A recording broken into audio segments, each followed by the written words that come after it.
Sports Blitz Live is on the air with full coverage of the Auburn Tigers, Touchdown, Auburn! the Alabama Crimson Tide, Off to the inside, intercepted Alabama. Touchdown!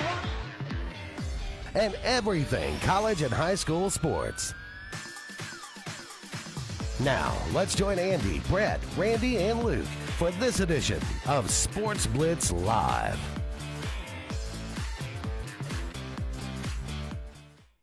Sports Blitz Live is on the air with full coverage. Good Saturday morning. Welcome into the Sports Blitz Saturday Sports Countdown. I'm Randy Lee alongside Scott Hardy this morning, and we'll be with you until 9 o'clock.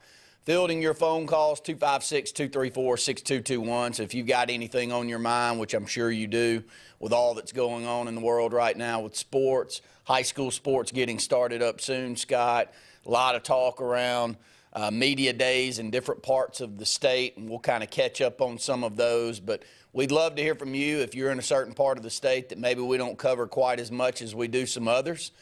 We need some people out there to call in and let us know what's going on in your neck of the woods. But, Scott, I know exactly where you are. You're right here in East Central Alabama.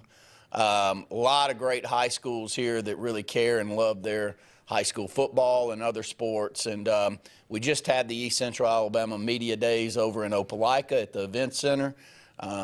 D-Mark Mitchell, Van Riggs, that entire crew over there always put on a great media days that brings in 20-plus teams here in our local communities. I think they had 26 this year. How about you? I enjoy media days. The reason I do is it gives everybody an opportunity when they're feeling good about their program, feeling good about their efforts, even when the expectation's not maybe a championship, and I'll get into that on some of the talks that we heard this past week. But it gives everybody an opportunity, including the coaching staff, to really brag on the kids that are putting the extra effort in and the ones that they feel like are going to be leaders on their team. And I know that goes a long way with the communities. It goes a long way with the parents and the kids that are putting that much effort in. Yeah, and you could tell watching the interaction between the players and coaches and the media, something I think especially we'll use a Benjamin Russell or a Real Town, someone like that.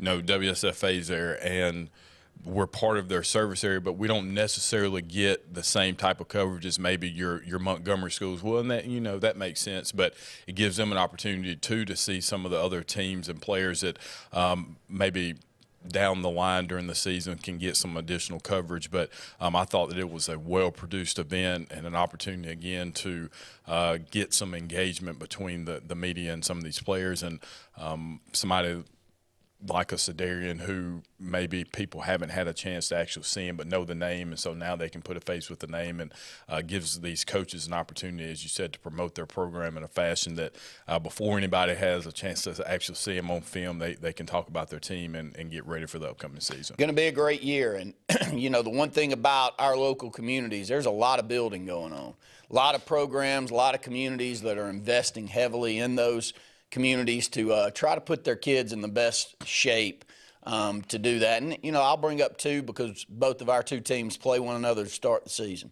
I'll start with Opelika because it's easier for me to talk about Benjamin Russell. So I'll start with Opelika. A lot of facility enhancements going on over there. Coach Moore, which, by the way, I was very impressed with Brian Moore. I don't know him.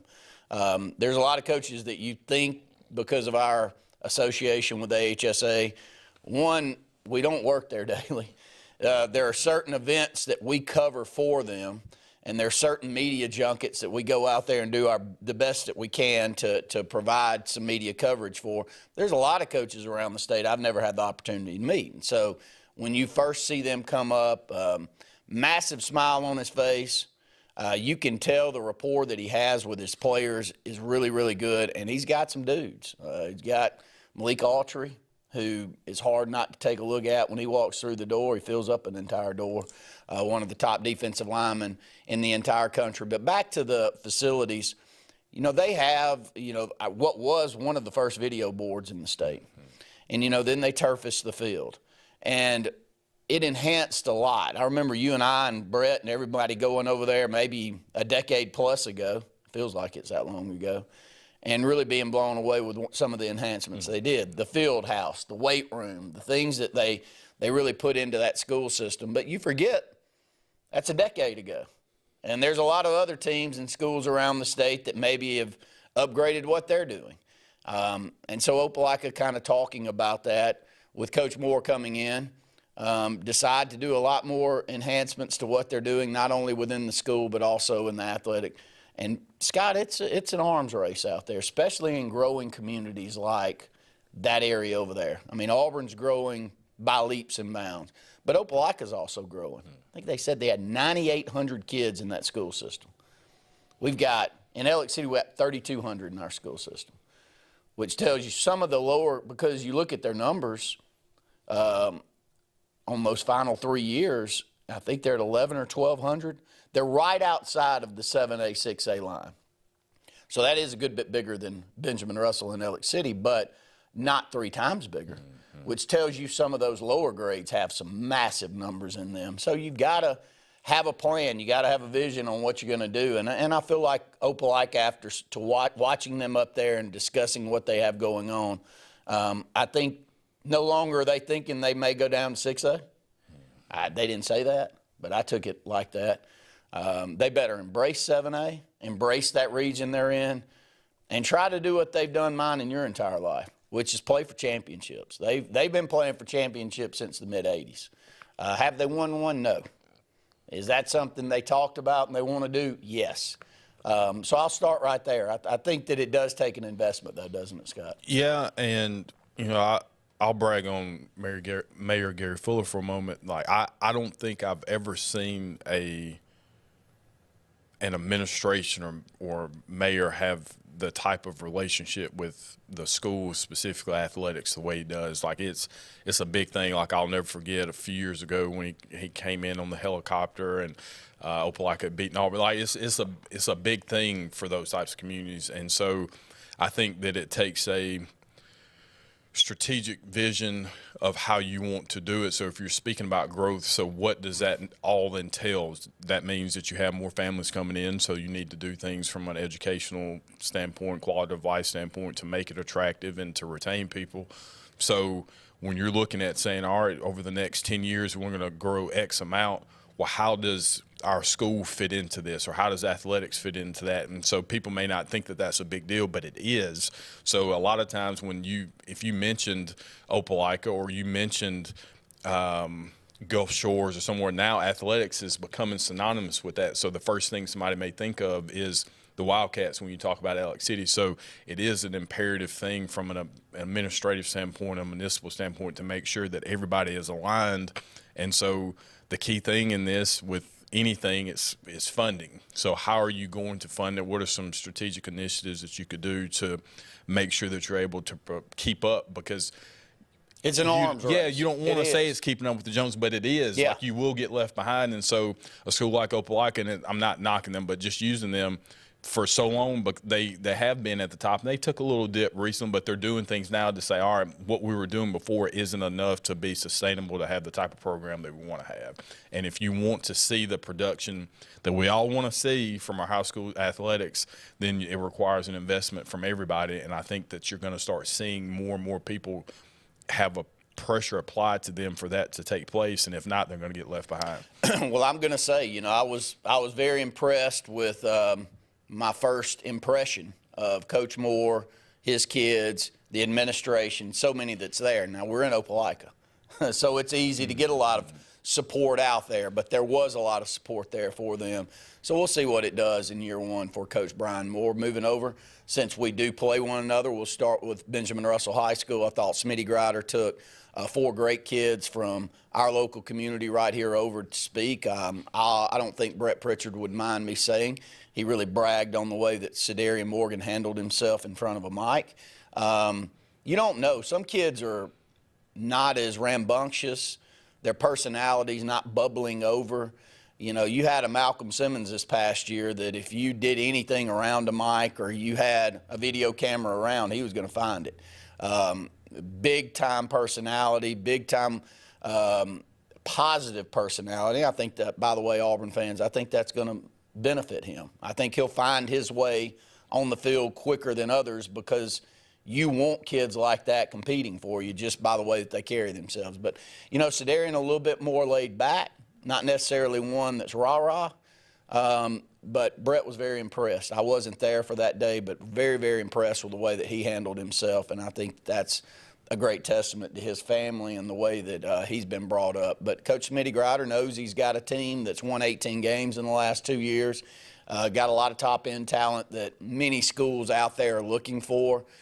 2 of the top recruits in the entire state over the next couple of years, one being Sedarian and the other Caleb Spivey. So, Scott, there's a good feel around the new school being built, ahead of schedule there. New facilities are going to really help out there as well. And, you know, you get a sense from both of those schools that the direction, and, you know, I'll applaud you, I'll applaud Brett with y'all's roles here in the city, but the direction and the vision is there when it comes to facilities here in Elliott City, going to be top of the line. Yeah, and again, I think it's really just educating the community that you're in on the importance of this and how this plays a part in the growth of your community and how that impacts what you're able to do long term. And so again, we've been on this show for 20 years talking about it, just how important high school athletics is to the trajectory of a community. And you're seeing it all across the state. Your top communities are the ones that have strong athletic programs, and they're doing things that from a youth level, whether it's creating facilities to wherever you bring in tourism dollars so that money gets reinvested to put back into education or whatever other infrastructure projects or capital projects you may have. But and I'm speaking a lot from a city level, but I'm seeing it now, just not that, and I'm here, so I'll speak about Alex, not that we're behind, but I don't think that certain things have been made a precedent or an important priority until certain people have gotten involved in leadership positions and understand, because we see it from across the state. So I'm excited about some of the things that are happening, but again, these other communities that we're comparing ourselves to are doing the things that you have to do to ensure that you're successful in all aspects. And so I do think the new high school will be a big factor. Say somewhere between 10 to 12% population growth occurs when you have, or enrollment growth happens when you have a new high school. So, you know, all of those things are things you have to take into account. But I'm excited to see where some of these communities go. Up against our first break here on the Saturday Sports Countdown. When we come back, we'll continue to talk about some of the media days going on throughout the state, talk about some local area high schools, our expectations going into the year, and then move into the college ranks in the second hour of the program. 256-234-6221 is our phone number. Sportz Auto Sales, Highway 280 in Kellyton, Alabama, is home-owned and home-operated. If you're looking for tires, they have it. If you're looking for a vehicle, they have them. Great selection. Always out looking for more just for you, the customer. And if you're looking for service, whether you buy the vehicle from them or whether you buy the vehicle somewhere else, they do service work and got a great crew there. Keep us in mind. Why don't you go by Sportz Auto Sales on Highway 280 in Kellyton today. What's the verdict? Can't fix your heat pump. Need a new one. Uh-oh. What are you thinking? I'm thinking Daikin. Call on Kevin Kill in Sunshine Heating and Air at 256-825-4849, Central Alabama's premier Daikin dealer. So what's he thinking? Oh, he's thinking Daikin. Daikin, one of the top selling in the world. Now I'm thinking Daikin. Daikin, comfort for life. Red Flag Pest Control is Central Alabama's best in pest control, with hometown service in Lake Martin and now the greater Montgomery area. When you see pests, throw down the red flag. Termites, bed bugs, carpenter bees, mosquitoes, or general pests. Red Flag gets the job done at the right price for your home or business. At Lake Martin, call 888-943-0353 or at Montgomery 334-265-1831. Red Flag, the best in pest control in Central Alabama. Russell Do-It Center and building supply stores have the tools and materials to get the job done right, whether you're a professional contractor or just a weekend do-it-yourselfer. With everyday customer conveniences like a drive-through lumber yard, price match promise, and our Best Rewards program, each of our 9 locations offer top brands and building materials like lumber, hardware, tools, paint, lawn and garden, and much more. Visit today and see what Russell Do-It Center and Building Supply can help you build tomorrow. Hello, I'm Karen Karen Chanel, your State Farm agent in Alexander City, Alabama, and the greater Lake Martin area. I want to talk to you a little bit today about your discounts. How many of you are entitled to discounts that you may or may not be receiving? One of the easiest discounts on your homeowner's insurance is that of having a fire extinguisher. Coupled with a deadbolt lock and a smoke alarm, that gives you an automatic discount on your homeowner's policy. Hi, this is Brian Bice with Bice Motors. With our all-star lineup of Dodge trucks, Jeep, SUVs, and Chrysler cars, we offer the area a team dedicated to making your next vehicle purchase a positive experience. Our sales team offers competitive pricing, and we back up all sales with a service department second to none. Bice Motors also offers the area's best selection of pre-owned vehicles. Visit Bice Motors at 2133 Cherokee Road in Alexander City. Guaranteed lowest price. Buy it at Bice Motors.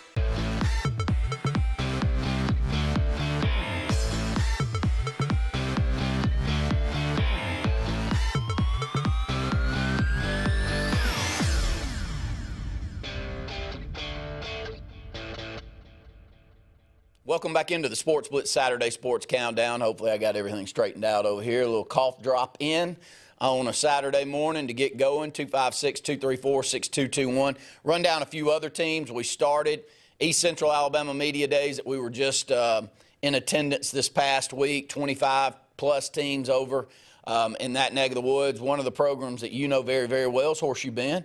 And Horseshoe Bend had 3 players over there representing their school, Braxton Wilson being one that was talked about probably more than others. If they go on offense, it's going to be him going. Good-looking kid, very well-spoken. All of their kids were well-spoken.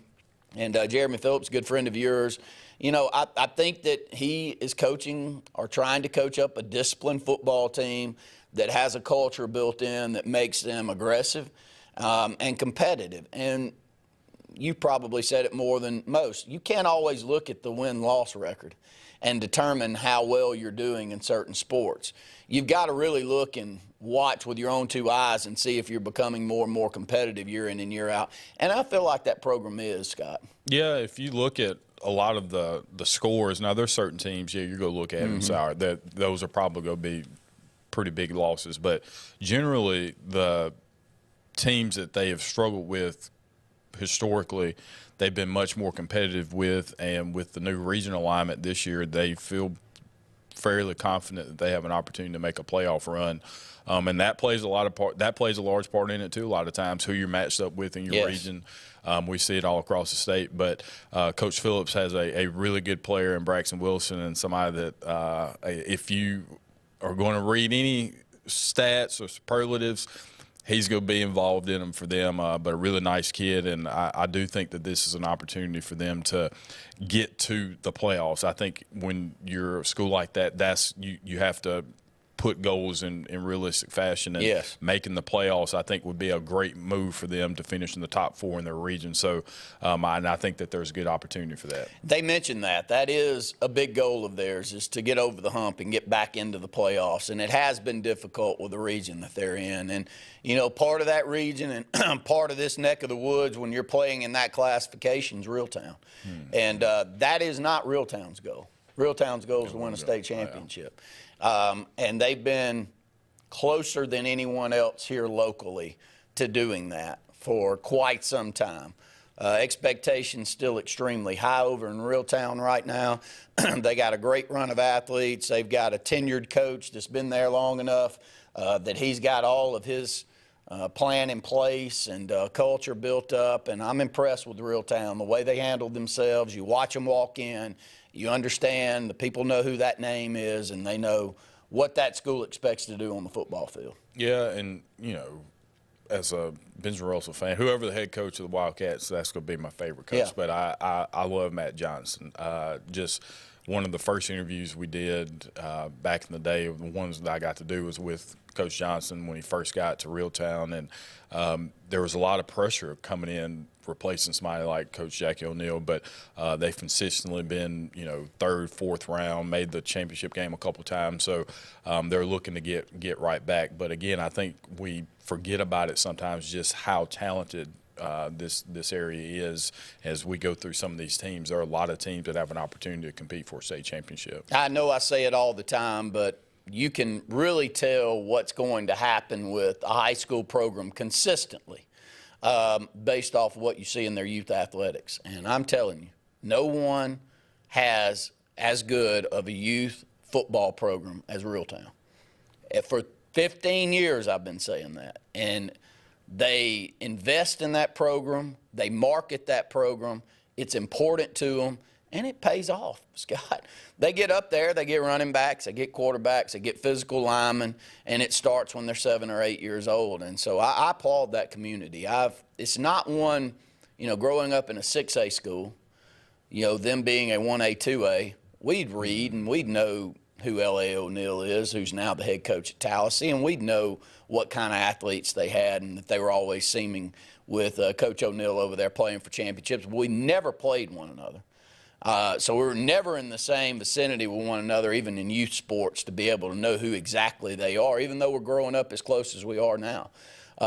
So it took, getting into some leagues where you go, oh, my gosh, have they always done it this way? Is this the reason that they're pulling off the success that they are? And yes, Reeltown's very, very impressive. Let's move over to Davil. Coach McKelvey's going to do a tremendous job, I believe. They walked in, big, strong kids, always athletes in Davil. Can you get the chemistry right and can you get everything together? They've had a winning program over the last 4 or 5 years. Very close to competing in a championship mold a couple of years ago where they won 10 football games and lost that last one in heartbreaking fashion late, I think, in overtime, where they weren't able to get the football in from about the 2 or 3 yard line to close the game out. So it's not like Davil's building something back up from nothing. They're not. Davil's really got a program that I think can be built back to a successful, and hey, they've got some teams moving into their region that's going to make it more and more difficult as the years go on. Lee Scott and Glenwood expect to win. They not only are coming over from AHSAA, and they may take their lumps early, who knows. But I've watched what happened in Montgomery in that 3A, 4A region. Those private schools can compete, and they can compete really quickly. So that makes it even tougher. But I like the direction of Davil, and I think they've hired a very good coach that loves that community and is going to do his best to make sure they're a winner. And I think that matters a lot when you have someone that the community can rally around. You get more support, both from a volunteer engagement standpoint and then financially as well. And so there's things you can do a little bit differently. But he's got he's one of my coaches I like too, but Cliff Kingsbury, he's got some swag about him, and he's younger and he understands the kids. So been in administration, so understands the dynamics of organization. So I think he's going to be very successful very quickly. He's had a lot of success as an offensive coordinator already. He talked about moving into the administrative role, and then this opportunity being too big for him not to take advantage of, being his passion, his love for Davil Tiger athletics and football. He's got some really good athletes he's raising in his own household. I've watched them in youth sports.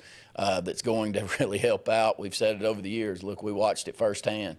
Coach Horn struggled mightily until he had his son come through as a quarterback. And look, we put all the other pieces together, so I don't want to diminish the effort of the other kids, but it took one that he was raising in his own household to get us to a level. And then we sustained it even after Bryant left, but it sure did help that he had a quarterback that he was raising. And I keep saying that with Coach McKelvey because he's got some really tremendous athletes, a lot like he was in high school. So I'm looking forward to covering Davil and seeing what they do in the years to come. They've always had some of the best talent. When I was in school, they had a run of talent that was as good as they've ever had. And so a lot of those guys went on to play big-time Division I football and baseball and other sports. And that's what it is in Davil. That's the expectation over there. And so we'll be here to cover it. We'll go ahead and take another break. When we come back, we'll continue to bounce around the state. There's media days going on everywhere, and we'll try to catch up with as many of those as possible. Illinois Towers may very well be the Lake Martin area's best-kept secret. An affordable senior citizens community located on Highway 22 East in Alexander City. Spacious one-bedroom units are currently available. Great location, peaceful setting, comfortable living where pets are allowed and utilities are included. Call today for more information on the newly renovated Hillary Towers, 256-329-0552. 256-329-0552. Hillary Towers, 22 East, Alexander City. Sign Source is your local vendor for commercial and residential sign manufacturing and installation. We offer all kinds of lighted and non-lighted signage, from retail signs, LED message centers, event banners, vehicle wraps, the whole spectrum. We also offer service and repair on existing signs, as well as retrofitting to LED or installation of outsourced signage. We have the knowledge necessary to fulfill all of your signage needs in the short or long term. Visit signsourcenow.com to get started. Satterfield Outdoor Living is Lake Martin's trusted friend for your outdoor land and leisure needs. We're the region's authorized Skag mower dealer for residential and commercial lawns and offer all the small engine accessories you need. With top lines of Steel, Echo, Shindaiwa, Husqvarna, and Metabo products that can tame any landscape. Satterfield is also your grill headquarters with Big Green Egg Grill. And our pros service everything in-house and back up all sales. Get the Satterfield Outdoor difference on Highway 280 right across from Tallapoosa Ford. Passion, the obsession that burns within. Determination, the burning desire to make it. Drive, the motivation to be the absolute best. Skills, the tools to perform at the highest level. Excellence, the feeling of achievement. At Central Alabama Community College, you can release your passion, show your determination, display your drive, and showcase your skills to achieve excellence. Central Alabama Community College, central to you, central to your success. Alex City Internal Medicine and Nephrology and Weight Loss Center provides optimum care for the whole person. Dr. Dimo Popov specializes in the prevention and diagnosis of high blood pressure, kidney disease, diabetes, and acute and chronic conditions. Our weight loss clinic offers lipo shots and a guide to healthy weight loss. Alex City Internal Medicine and Nephrology and Weight Loss Center, where lifestyle changes are made.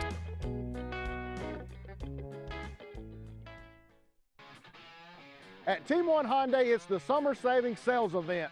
All new Hyundais will be sold at employee pricing, plus an unheard of $1,000 bonus for your trade-in. See our huge selection of new and pre-owned inventory at team1hyundai.com. Don't miss the summer savings with employee pricing plus a $1,000 bonus for your trade. Team One Hyundai of Gadsden, where the experience exceeds your expectations.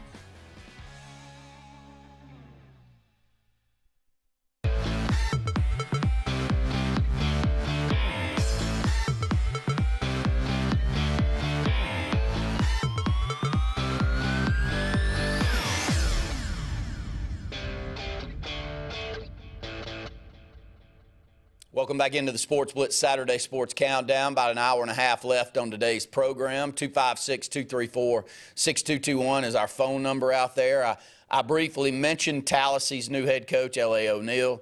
I think part of the storyline also for Tallahassee is moving from 5A down to 4A, and now one of the largest schools in their classification.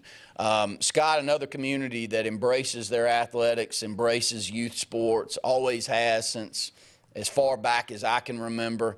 You know, always the question is, are you going to get a run of talent in communities like Elliott City and Tallahassee? Do you get enough athletes to be able to put all the other pieces together? I sense a lot of confidence in Tallahassee right now. And, you know, there's plenty of talent in the local area that tends to find their way to programs that they think are on the up. And maybe I'm wrong, but we'll see. I feel like Tallahassee's got a chance to take the next step soon. Yeah, and, you know, he understands especially when you've got somebody like Real Time, even though in a lower classification, when you got somebody that close that's been as successful as they have been, you know, it puts a little more pressure on you there too. But I think Coach O'Neal already has proven that he's able to kind of rebuild things or put a program in a position where they haven't been before, taking Booker T to the furthest they've ever been in the playoffs, and I think he'll have success immediately too. When you're a winner, and it may not be wins losses in that regard, but I think that long term he'll be somebody that puts Tallahassee on the map for the foreseeable future. And you know, they're a community like the one that you and I grew up in. You know, we gravitate towards a winner. You give us a vision, you give us something to kind of grasp a hold of, we grasp, and we grasp hard. And that's what I've always known about Tallahassee. It's what I've always known about Opelika. I definitely know that about Elliott City. You know, if you go out there and you market your program and you do all the things and then you provide wins, you're going to get buy-in. And I think Talisie's going to see some tremendous buy-in coming up. And they're already really, really good in some of the other sports. And I think that that's only going to add pressure to what's going on in football to get it there. But being the largest in the classification is a massive step forward, just having that enrollment number work out for you. So be on the lookout for Talisie. I think one of the best up-and-coming coaches in the state's Kyle Caldwell. Kyle took over an Elmore County program that was 0-10. They were losing games badly. They didn't really have, I didn't feel like a vision in sight of what their plan was. When they walked through the doors, you can look, I know kids, I enjoy going to the gym. I always have. So I can look at a kid and say, you know, I don't know what else that kid's doing, but he's working. And I can tell. When Elmore County walked through the door, Scott, you went, I don't know what they're doing over there, but they are living in a weight room, because you don't put that kind of build on without just living under a squat rack or finding your way to a weight room. That was my takeaway from Elmore County. They are going to be physical. I think they're putting the work in. And what were they, 8-3 last year? They've been right around that 7-8 win mark. Watch for them. Kyle's one of the best football players the state's ever produced. So he's the same as you say. And Coach McKelvey was his offensive coordinator back then. They put up stats that were eye-popping when they went on that run with Kyle at quarterback. But Elmore County is a team to watch, Scott, and they're a riser. Again, not one that we played a lot growing up. So not a program or a community wildly that I know a heck of a lot about, even though they're right here in our backyard. I'm sure you would say the same thing. But I'm starting to learn now that they've got a lot of pieces in place. Yeah, and I'm glad things are working out for Kyle there. And, again, when you're a winner, that is something that's contagious. And I think he's injected a culture of winning, and no matter if you've been part of 0-10, that's the other part too.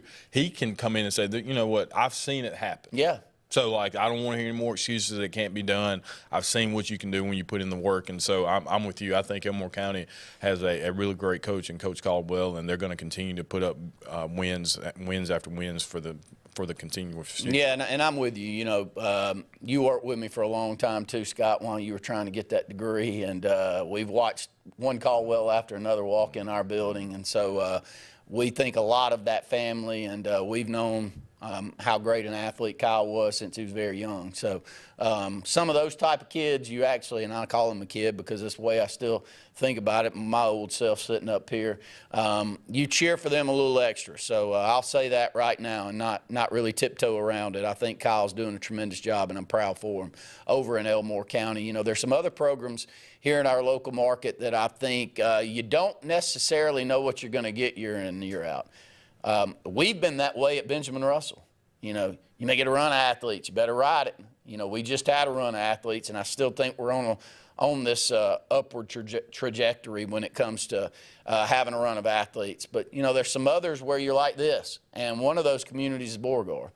Beauregard had a run. Smitty Grider started that as the head coach, and then rode it out to a state championship behind their workhorse, LaDamian Webb. 51 carries, 357 yards, 5 touchdowns. I called the ball game. I still remember those stats. A wild stat total to win a state championship for Beauregard. But Beauregard's been like this. You've seen years where they've had only 1 or 2 wins. They're a proud community too, Scott, and they're in an area that's growing. I mean, the entire area over there, you've lived over there. It's wild to see the growth in that Lee County area, not only in Auburn, and all of the peripheral communities like Beauregard around Auburn as well. So I was impressed with what I heard from Beauregard. I know their expectations are always high, but I do sense that they feel like they're getting back in the fray. Yeah, and, you know, to keep the theme of municipal action, I think that communities like Beauregard have the opportunity to grow exponentially, because while you can't afford to live in Auburn, but you work in Auburn, so your family's going to go or live kind of close, which then when you start getting more and more of those types of families, then you start getting some athletes coming in, you get a little more money coming in. So I could see them over the next 4 to 5 years really starting to grow in an enrollment standpoint, which then obviously gives you more talent or more of a pool for talent.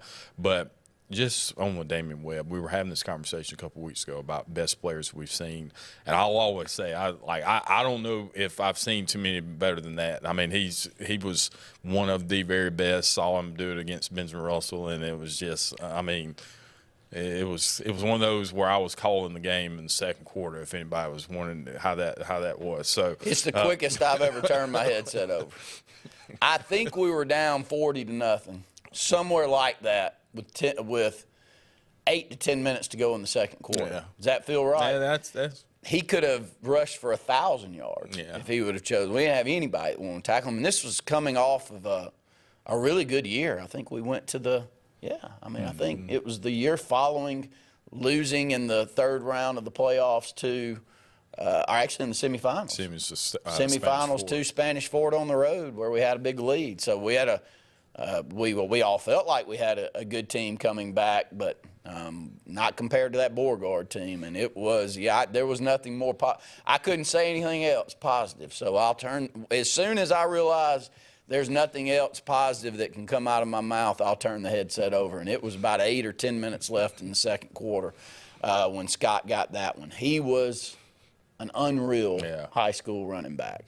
And he had a lot of other pieces with him. So, he was very special. So Beauregard is also one of those programs, though, that has gotten over the hump over the last decade and would really like to again. Go ahead and take another break here on the Saturday Sports Countdown. We come back, continue this high school sports talk, maybe delve into some, hey, you can't tiptoe around it on programs like ours.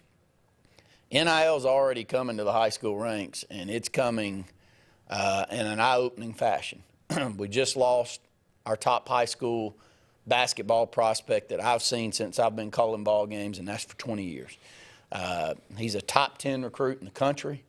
Just got a Kentucky offer this past week. He'll be offered by everybody. He's been part of the USA team that's won gold the last couple of years in the U16, U15, and that's Caleb Holt. Buckhorn, Mr. Basketball this past year, is already transferring out. You just can't turn down the NIL dollars. He's getting offered over to play at Grayson. You can like it or dislike it, but at the end of the day, it's going to be a storyline that everyone's going to have to talk about and figure out what we're going to do. And if we're not going to do anything, so be it. I don't have any say one way or another, but it's impossible for me to talk about high school sports and not bring it up. More of the Saturday Sports Countdown right after this. Hi, this is Brian Bice with Bice Motors. With our all-star lineup of Dodge trucks, Jeep, SUVs, and Chrysler cars, we offer the area team dedicated to making your next vehicle purchase a positive experience. Our sales team offers competitive pricing, and we back up all sales with a service department second to none. Bice Motors also offers the area's best selection of pre-owned vehicles. Visit Bice Motors at 2133 Cherokee Road in Alexander City. Guaranteed lowest price. Buy it at Bice Motors. 76% of nurses say they went into the profession because they wanted to help patients. No matter the reason you decided to become a nurse, you have all the tools needed to advance your degree at Jacksonville State University.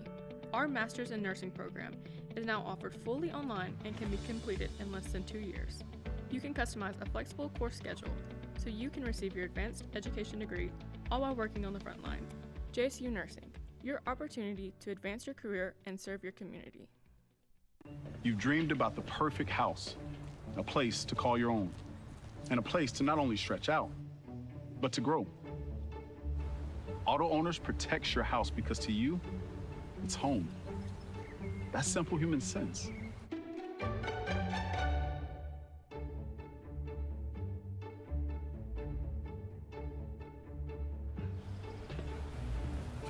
Happy to help, man. I was just over there talking to myself anyway. Lake Martin Funeral Home and Cremation is coming soon to the corner of 280 and 49 North in Dadeville. This new 10,000 square foot facility is conveniently located to serve the residents of the Lake Martin area and its many communities. A branch of Frederick Dean Funeral Home and Crematory in Opelika, Lake Martin Funeral Home and Cremation looks forward to serving your families and your communities, as we have since 1900 at Frederick Dean. 256-750-0381.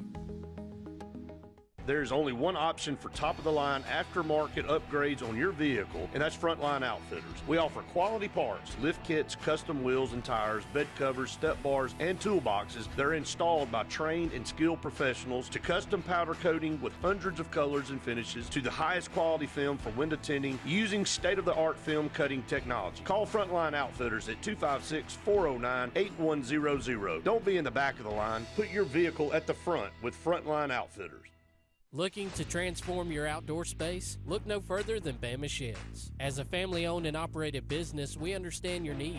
That's why we offer no credit check rent-to-own options. Enjoy free delivery and setup within 35 miles of our 4 convenient locations. Whether you need a shed, pole barn, garage, or carport, we've got you covered. Visit our website at bamasheds.com or call 256-268-8484.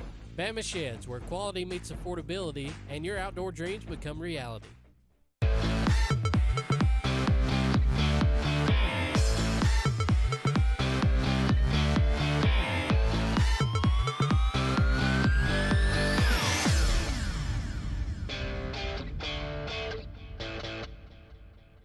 Scott, let's stick with the storyline that we went to break on, and just bring it up here because it's going to be part of the discussion moving forward. NIL has found its way clearly to the college ranks. It has found its way to the high school ranks in all of our bordering states. Kind of like the lottery. I had somebody, I'm sure you were on the text thread this week, but they were like, which one do you think comes first? NIL to the state of Alabama or the lottery to Alabama? I don't know. I mean, all I know is that without either, you tend to fight an uphill battle because the other ones around you have an opportunity. Okay, why do I bring all of this up? The state of Alabama just lost Caleb Holt, and he is the top basketball player I think that the state of Alabama's produced since I've been calling high school basketball. He's a sophomore this past year as Mr. Basketball. They just won their second consecutive 6A state championship. He was the MVP of the state tournament the year before and last year. Year before as a ninth grader. Really was his coming out party. Everybody knew who he was already. Once you got over to Birmingham, those of us that were covering it media, it's the people from that neck of the woods, like we've known this since he was in third grade. So it was just a matter of when it was coming. And ninth grade last year, he takes over, mid-30-point game in the championship game against Mountain Brook to win the championship against a very good Mountain Brook team. And they had no answers for him. He was far and away the best player on the court. And, and that's with if you don't know much about Mountain Brook, they will defend you beyond belief. I mean, that's how they win. It's not that they're bad offensively. They're good offensively, but they are so physical when it comes to defensive basketball. And they had no answers for him this past year as a ninth grader. And then gets a little injured, and Buckhorn still gets over the hump and wins the championship this year. But he was the reason they were there, Scott. You know that as well as anybody. So 11th and 12th grade year, it looks like he will be moving on, going to Grayson over in Georgia. No earthly idea what the NIL number is there. One of the top basketball programs in the entire country at Grayson.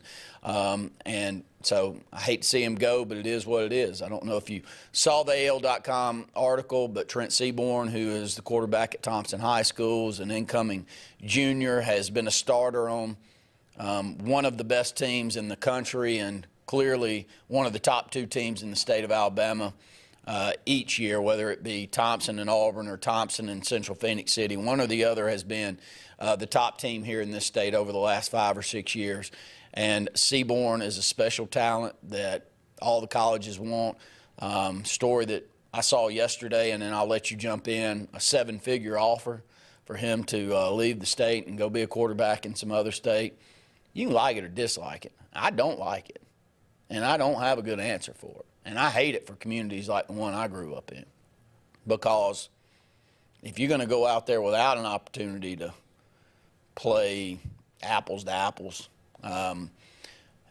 Good luck keeping those type of kids around. I mean, you're just going to struggle winning those battles unless you have a kid and a family that is just invested and really loves the direction of that program, and maybe that's the direction that you're seeing with Mark Freeman and Thompson. I mean, if I had to go pick my kid up and go and drop him in a program that I felt like he was going to get good Christian values and have a coach that's going to bleed into him the things that I want said to my kids, I'd go take mine and drop him right there with Mark Freeman and say, have at him for the next 4 years, please.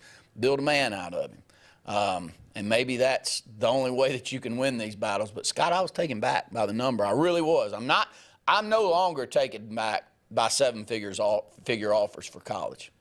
They're worth that. I can't put a number on what Cam Newton would be worth to Auburn University. It's impossible.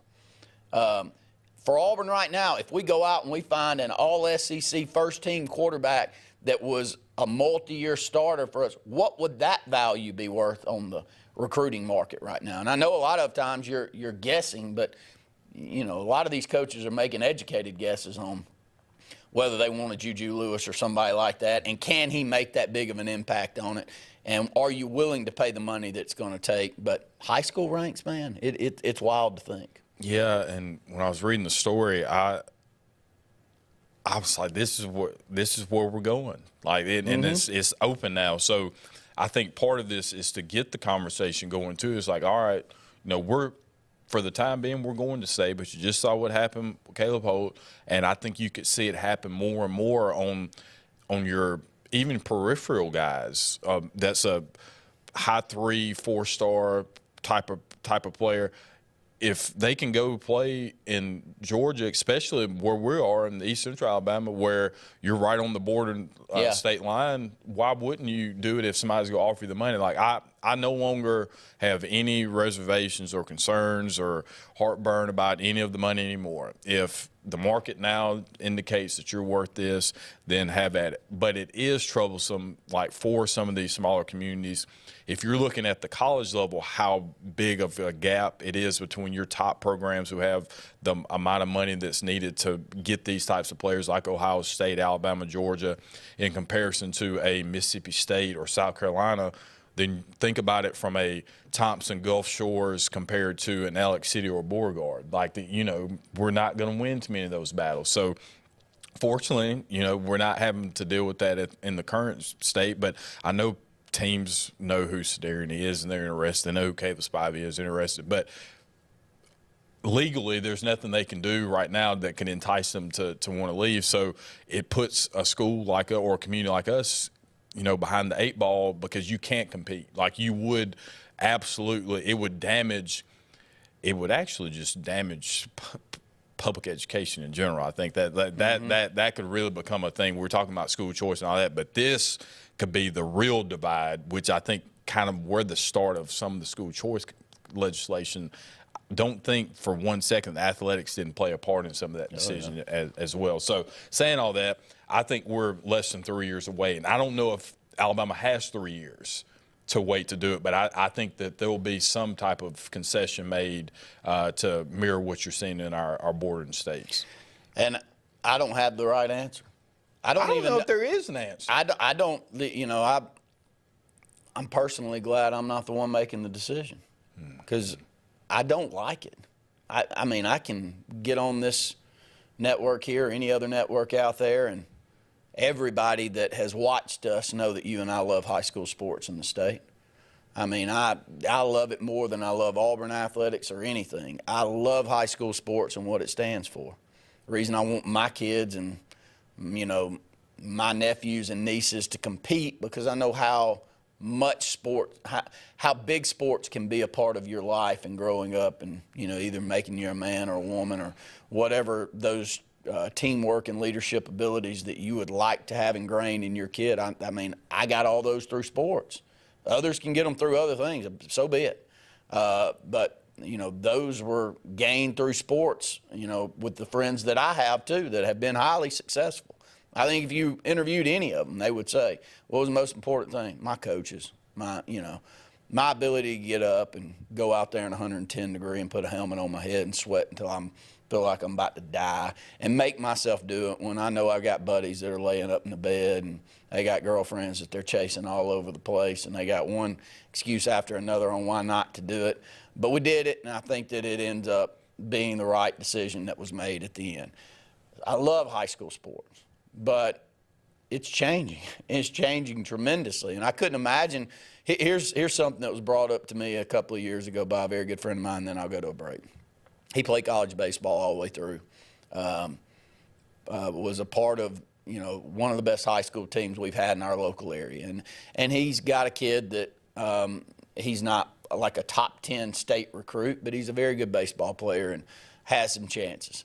And his child actually plays the same position he and I did, middle infield. And he said, Randy, I'd like for you to think back when we were coming through school, if you add the NIL, if you add what's going on in high school sports that we're seeing right now, and let's just say that you grow up in Alex City and you get all your ducks in a row and you've been playing since you were 7 years old with this class and you've really worked hard to get your position on the team and you've done everything, he said, and then you go out before your senior year, and he's seen this happen in the school that he's in, go out for your senior year and you bring in 3 ringers.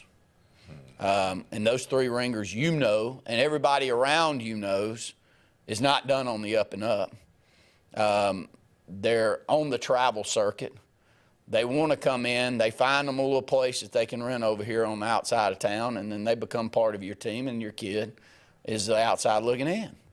And I'd never thought about it really that way until it hit home that, God, what would I have felt like if I'd have grown up with this group of guys and we would have worked as hard as we did to get as competitive as we were. And then just because you could go and find somebody that's better than me personally, that you're going to come in and take away all that I've worked for that easily.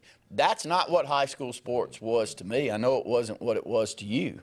And it's not community building when you're doing that. But you add NIL to the mix, that's what you're going to get constantly. Let's say you're the local quarterback, and you've been the quarterback since you were in the 3rd, 4th grade at Grilltown High School. And you get to the 11th grade, and then there's somebody 30 miles up the road that you happen to work with or know, and he comes in and he takes your spot. And you say, well, maybe you should work a little bit harder for your spot. Well, but the point is that's not what high school sports have been. It's been you grew up with this group of kids, and maybe 1 or 2 come in that happen to move in because of a job situation, not because they're out there trying to poach from other communities the best players to make theirs. But it is what it is now, and that's the name of the game. And I don't like it. So I can sit out. I can sit out there and say I don't like it. But me saying I don't like it doesn't keep Caleb Holton State. Me saying I don't like it doesn't mean the kid that does have the golden tickets not to go to a bordering state and take a 7-figure deal that could really help his family out. You think I'm going to say don't do that? Heck no. I'm going to say take advantage of your golden ticket, young man or young woman. And I don't like saying that, but it is what it is, Scott. Yeah, and again, we said it so long for college, like, how pure it was, and it was so different than NFL. And now once money gets involved, then it becomes a business. And so decisions have to be made in a business manner. I don't know how you can inject that type of mentality into high school athletics, and it just doesn't seem like you're right. Like, there are instances where you may have somebody come and move in. It's like, sure, man, he took my spot. But generally speaking, the people on your high school team, whatever sport it is you're affiliated with, you grew up with those guys or girls you've been playing with your whole life. And so that's how, that's everything is done based off of that premise is, all right, we're going to focus on our youth league so we can build up. So it takes away the foundation of what athletics is. And so I don't see how it is going to help in that regard, but from a financial standpoint and all of those things, yeah, it's gonna help. But again, how are you going to legislate that to the point to where to make sure that your schools aren't getting left behind? Because why wouldn't everybody just want to go to school A or school B if they can afford to be, if they're good enough and they want to pay them? Why wouldn't you go? So it's only going to damage communities that don't have as much. And so for our state, that's That's a lot of the state. Yeah, I mean, that's 80% of the schools, maybe more than that. There's legitimately 10% of the schools probably who have the means to be able to do it. 67 counties in the state of Alabama, only 4 aren't in poverty. 4 counties that aren't currently in poverty. Who are they? Shelby, see if you know. Let's see, Shelby, Lee, Baldwin, and Madison. You just hit it. Yeah. 4 for 4. 63, the other 63 all living in poverty for the most part. So, yes, I mean, go pull those numbers up. I didn't make those up. I actually hear that from somebody that hates telling me that every time he brings it up. So, there is an uphill battle. And, again, back to the lottery that's brought up. If you got a better option, so be it. If you got another way to fund what is happening with our bordering states, by all means, let us know what that is. But if the answer is just to continue down the same path, I think you're going to get a bad result there. But we'll go ahead and take another break. When we come back, field your phone calls, 256-234-6221. With summer here, the kids out of school, and fun at the lake, illness or injury can strike at any time. Whether you're on vacation or just don't have time to go see your primary doctor, visit your friends and professionals at Ivy Creek Urgent Care, located at Highway 49 South, next to Stillwater's main entrance. With a rotation of 4 professional doctors and 3 nurse practitioners, they honor all walk-ins, get you in, properly treated, and out swift so you can be back to the summer fun fast. When you need urgent, see Ivy Creek Urgent Care, Daveville. No appointment needed. The new owners of Stillwater's Country Club want to welcome you to play the area's premier course at Stillwater's with our new rate. Now, play for only $35 per 18 during the week and only $40 for the weekends. Stillwater's Golf is ready to give you the area's best golf experience, and many upgrades are coming, including a lighted range and course expansion. Meet the new staff and enjoy $35 per 18 Monday through Friday and $40 on the weekends. All at Stillwater's Country Club in Dadeville. They say we live in an age of big data, where computers and fancy algorithms are supposed to know you best. But at Country Financial, we know helping you own your future requires, well, something much bigger. Contact your local Country Financial representative and start planning for your future with a personal touch. The good guys at Alex City Marine are ready for your boating needs all summer. And now you can get up to $4,500 in rebates on our huge selection of new Landau Tritoons and sacrifice pricing on remaining 23 models. Alex City Marine also has a new fleet of rental boats for fabulous days on the water, whether it's service, new pontoon selections, or rental boats. See the pros the locals know. Alex City Marine on Cherokee Road in Alexander City or online at alexcitymarine.com. Main Street Family Urgent Care. Main Street Family Care offers a wide array of services that allows them to treat many conditions, and they also offer primary care. In addition to these services, they also offer DOT physical exams, lab testing, sports physicals, and vaccines. They accept most major insurance plans, including Medicaid. Main Street Family Care, open 7 days a week. Main Street Family Urgent Care. Heal better, feel better fast. If you listen carefully, you'll hear the roads of Alabama calling. Tony Sarah Ford has your answer. Serving you for over 40 years with one of the largest Ford and pre-owned inventories in the state and the Sarah Promise. Right now, valued customers receive up to $4,000 on select 2023 F-150 trucks plus 1.9% APR, or a new Bronco Sport for $393 a month plus $750 bonus cash. Alabama can be yours to discover in a new vehicle from Tony Sarah Ford in Sylacauga.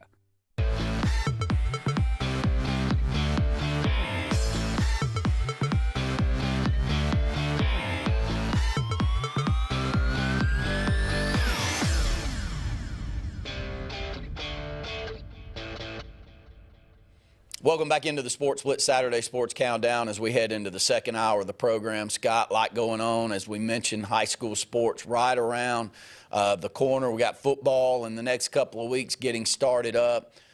Teams will start practicing as schools start up. And I don't think two-a-days is what it once was, but nonetheless, there'll be a lot of work going on, and we'll be there to cover it. August 23rd is our first game. It will be at home at the Sportplex here in Ellick City as Benjamin Russell will welcome in an old-time rival in Opelika High School for the first time in quite some time. New coach Brian Moore over there has a lot of expectations. They've got 38 seniors on this team in Opelika. Their center was one that was speaking this past week over at Media Days, and he made mention that, you know, this group hadn't lost 7th, 8th, 9th grade, undefeated years. You got 38 of you. That's a big number even in 7A. So even though your enrollment's down, if you got number totals up like that and you've done nothing but win when it was your team, I know the expectations are high. So we'll see how all of that plays out, but we look forward to welcoming in what was our rival in school, what was the rival as you were starting to come in school too. And it looks like hopefully maybe we can get that thing started back up, and let's hope we can be competitive with a very good program over there, and I think we got the kids that can do it. So love to hear from you, 256-234-6221. Let's move into Auburn real quick. Big Cat weekend going on. I'll run down the top 10 recruits here in the state of Alabama here coming up, Scott. But if there was one thing Gene Chizik put in place that has sustained and has been a really good concept, it's Big Cat weekend, and it's worked out well. Yeah, I can remember when I had some friends who were recruiters at the time or helped handle some of the recruiting efforts, and when they told me about the idea, I was like, I think that people are going to think it's corny. Initially is what I thought. I said, but that's for Auburn's sake the best way, and we've always said if you can get them on campus, it changes the dynamic from a recruiting aspect. So probably see some big-time announcements over the weekend. Big time last year, you had a couple of big-time receivers, but I think that from the quarterback position, you know, that's kind of everybody's focus right now is to seeing where we're going with there in the future. But as you said, I think Chizik put in something very good with Big Cat Weekend. Let's run down quick lists of visitors that Auburn will have on campus or having homes and everything that they do with Big Cat Weekend, starting with the 2025 five-star edge, Jared Smith, Thompson High School.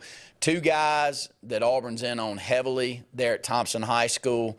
That's a key, is to shore up the state of Alabama and also find inroads in the key schools in the state that you must recruit.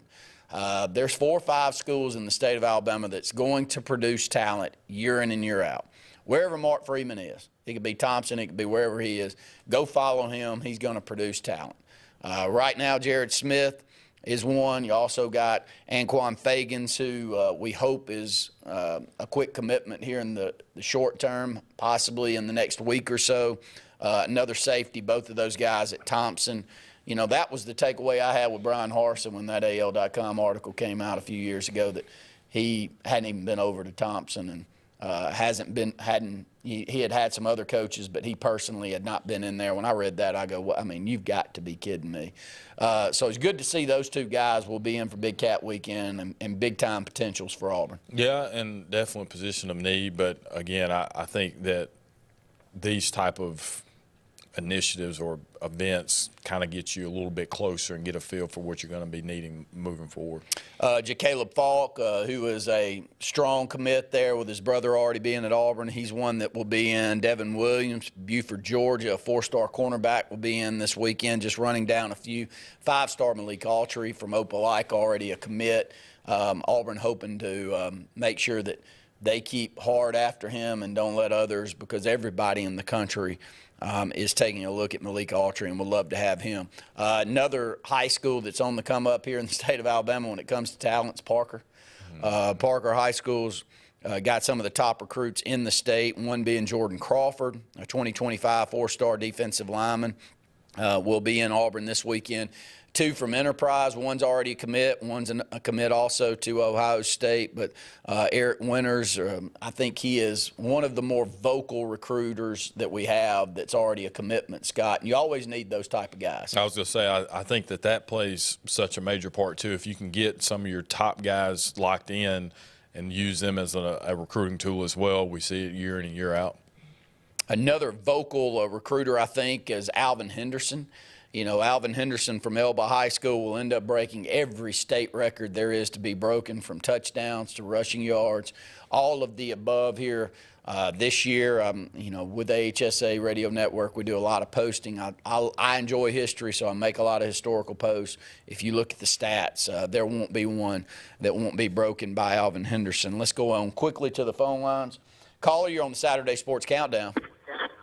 Hey, guys, it's Luke. Hey, Luke, glad to have you, buddy. We started talking Auburn, but let's switch it over to Alabama right now. A lot going on in the recruiting world for Alabama. We had all hoped as Auburn fans that y'all would take a step back, but that's not the case, is it? No, I don't think so. I mean, you can't afford to take a step back if you want to still compete. I think certainly Alabama has the fan base and the passion and the resources to still want to compete, and they're doing a fantastic job. They've got a Champions Cookout this Sunday. It wouldn't surprise me at all if they got a commitment from A.K. Deere, who most people believe to be the second best running back in the country, out of Mississippi, a fabulous player out of Quitman, Mississippi, home of Antonio McDyess. And he was committed to Ole Miss for some time. He decommitted from them about a month ago, plus or minus. And it would be another big pickup for Alabama. So they have the number 1 ranked class by some services, number 2 class by other services. So, yeah, things are pretty much rocking and rolling, status quo. Luke, your feel around that. I mean, Nick Saban, after year 1, you had a feel that he had things going in a positive direction. So there was a lot of buy-in from recruits on what he could do for them to get them to the NFL. And you knew that if you came to Alabama during that stretch, you were going to play for championships. So you had all of those things going for you. With the NIL now, I would say that that's still a strong part of what you're doing recruiting, but you got to have all of your ducks in a row from an NIL standpoint. With a new coach coming in and Alabama recruiting the way that they are, I like your thoughts. It feels like Alabama's got their NIL and their collective in a perfect spot to be competitive moving forward, too. Yeah, it's still a pretty ambiguous world. Not everything is 100% known, and there are a lot of gray areas. So it's very important if you're going to, whatever path you're going to blaze, make sure everybody's on the same path, because it could be easy to stray. The NIL world is not easy to navigate. You honestly, I mean, I still have folks say all the time, you don't really know what you can and can't do sometimes. And it's all just very sticky, and you don't even know how much trouble you get in if you did certain things versus others. And the important thing is to have a unified goal.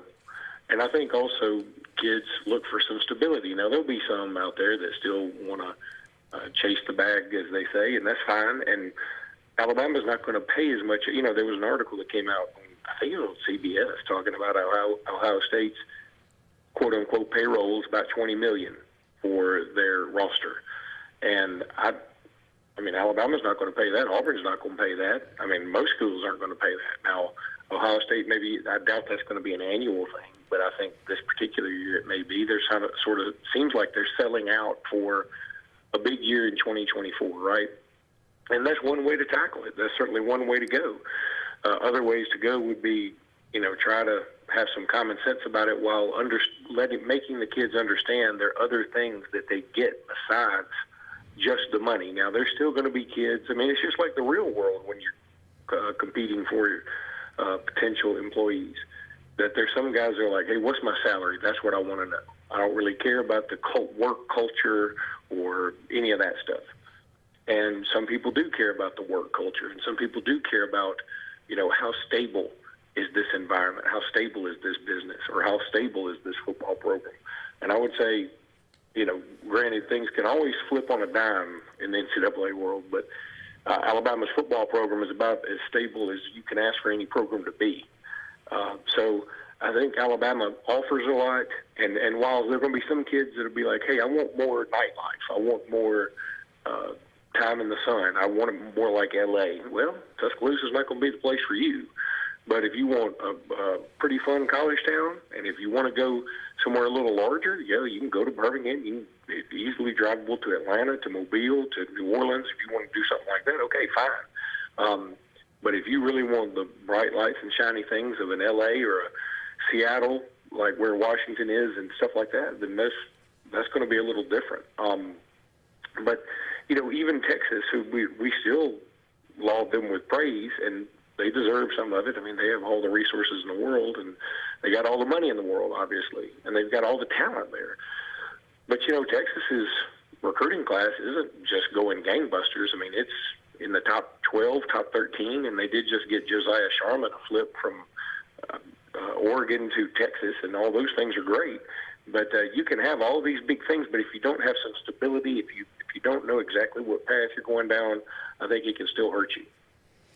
Luke, Scott and I talked in the previous segment, so I want to jump in here because it's got a little bit of a college feel, but more of a high school feel, and you're highly involved as anyone when it comes to broadcasting this state and high school ranks. Caleb Holt moving over to Georgia and Grayson, probably, you know, too big of an NIL deal to not take advantage of. And then I don't know if you saw the article yesterday on Trent Seaborn and the big NIL deal that he had to turn down to stay there at Thompson. Whether we want to discuss it or not, it's here. It's going to be a big topic of conversation moving forward. Just your thoughts. Yeah, I mean, it's another one of those things that scares me a little. And some people have been just, you know, patting Trent Seaborn on the back, and I understand that because it does make it seem like it makes it seem like he did the right thing, although I'm not sure that he did. I mean, I do think he did the right thing, not necessarily in turning down the money, but if he didn't feel comfortable in that situation, then I feel like he did the right thing because the money's going to come for that kid. But the other way to look at it is he's only going to be in, what, the 10th grade next year, I think is right? 11th grade, I think, this year. Yeah. And so a seven-figure deal when you're in 10th grade is a lot of money to pass up, and you can do a lot of good things with that. So I'm going to tell you, it's tough, and it's tough to criticize anybody. I mean, I talked to some people. I went to Hootie and the Blowfish concert last night. Randy, you'd be proud of me. Felt like it was 1994 all over again. And I saw some folks that talked a little bit about Caleb Holt, and, you know, they were disappointed in the sense that, well, you know, just, you know, the money's hurting everything. And I said, I guess that's the way we look at it, and that's fine. However, if you're Caleb Holt, you're like, hey, I think I'm going to be okay doing this way.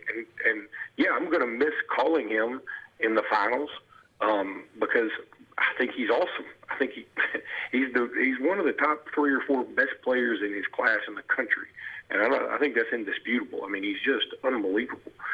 But I mean, he's going to a place that will probably give him better competition. That's going to be maybe a little bit bigger.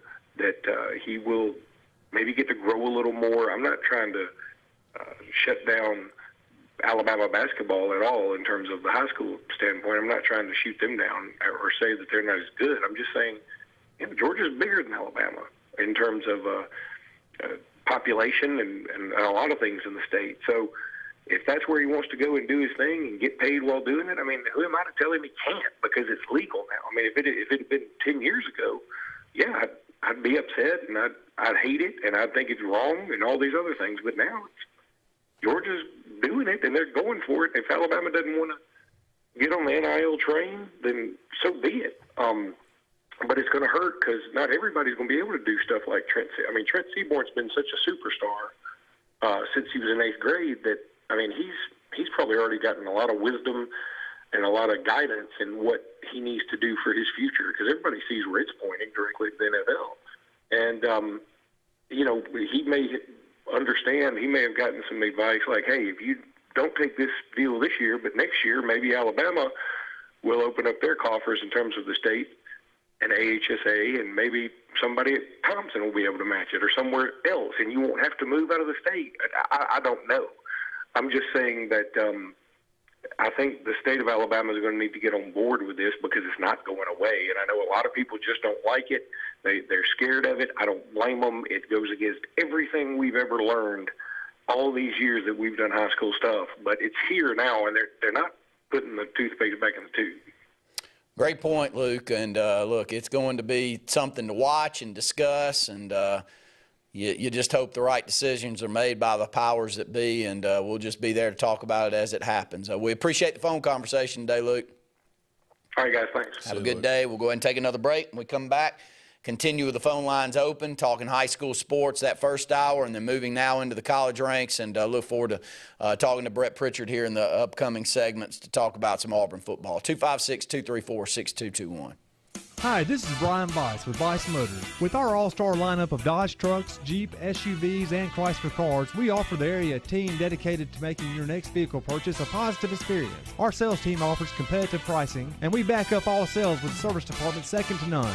Bice Motors also offers the area's best selection of pre-owned vehicles. Visit Bice Motors at 2133 Cherokee Road in Alexander City. Guaranteed lowest price. Buy it at Bice Motors.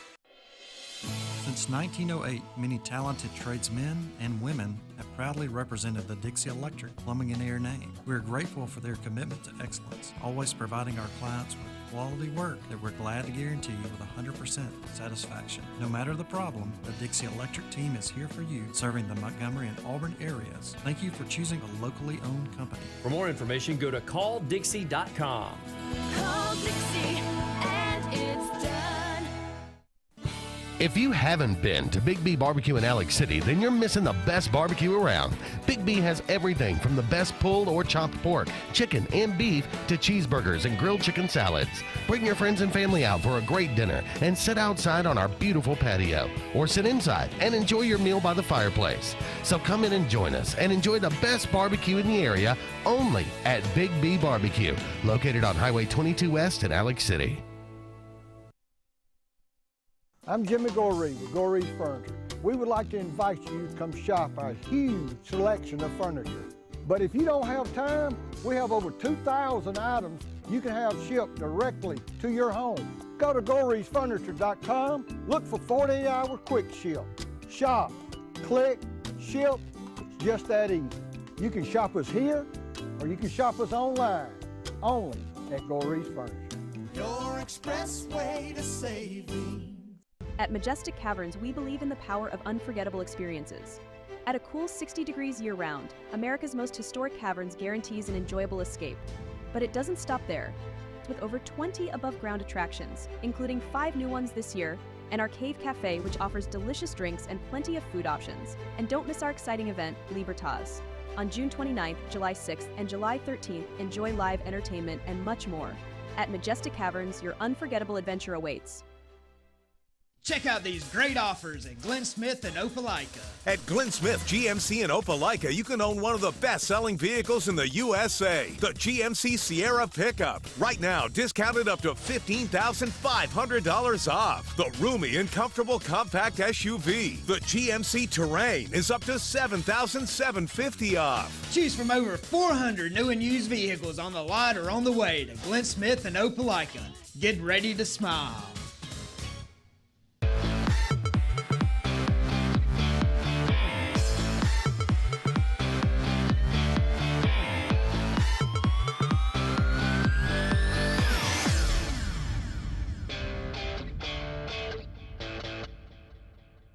Welcome back into the Sports Blitz Saturday Sports Countdown. About 45 more minutes left in today's program. Got our good friend Brett Pritchard on the phone with us to talk about Big Cat Weekend.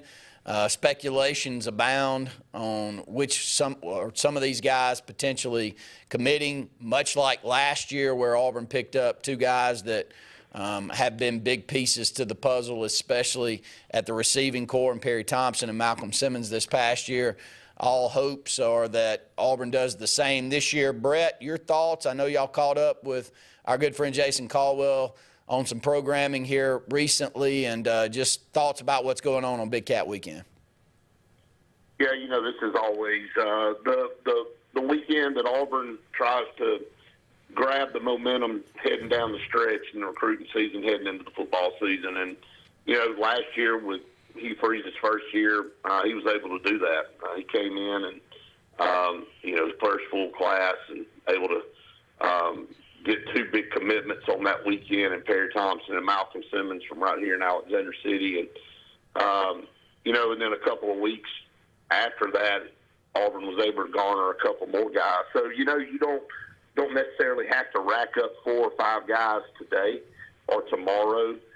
But this is an opportunity to bring in, and this was done several coaching staffs ago, making this who's who of high school recruits from really the Southeast. There's some guys from other places like Maryland and other places, but for the most part, it's the who's who of in Georgia and Alabama and some from Florida and Mississippi. And, you know, you're a top-notch recruit, you're a 4- or 5-star guy, you want an invitation to this, whether you really high on Auburn or not, you want to be in that group. And so it's become that type of an event. And so you get all those guys together for 48 hours and they talk, and you mix them in with a bunch of guys that have already committed to Auburn, like you guys have already talked about, like a Malik Autry and,